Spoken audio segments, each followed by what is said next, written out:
ছেলেরা সব থেকে বেশি খুশি কখন হয় জানো, বা সব থেকে বেশি পূর্ণতা অনুভব কখন করে, যখন একটা ছেলে 0 পয়েন্টে থাকে, ছেলেটার কাছে কিছুই থাকে না। ওই মোমেন্টে যদি কোনো মেয়ে ওই ছেলেটার হাত ধরে বলে আমি ছিলাম, আমি আছি, আমি রব, তুমি শুধু এগিয়ে যাও, ছেলেরা দুনিয়ার যাকেই ঠকিয়ে থাকুক না কেন ওই মেয়েটাকে কখনো ঠকায় না।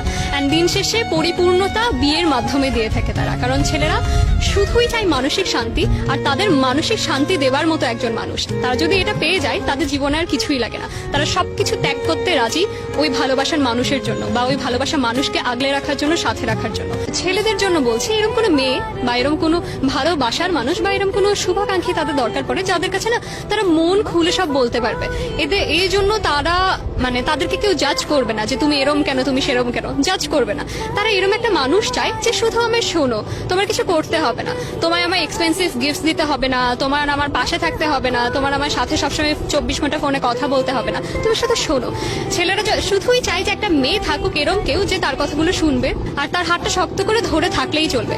ছেলেরা এক্সপেন্সিভ গিফট চায় না, সুন্দর সুন্দর দামি দামি উপহার চায় না, কোথাও ঘুরতে নিয়ে চলো, এখানে চলো, সেখানে চলো, এগুলো ছেলেরা একদমই চায় না। ছেলেরা যেটা চায় সেটা শুধুই মানসিক শান্তি। ছেলেরা সবসময় এরম একজন মেয়েকে চায় যে মেয়েটা শুধু পাশে বসে থেকে তার হাতটা শক্ত করে ধরে বলুক আমি ছিলাম, আমি আছি, আমি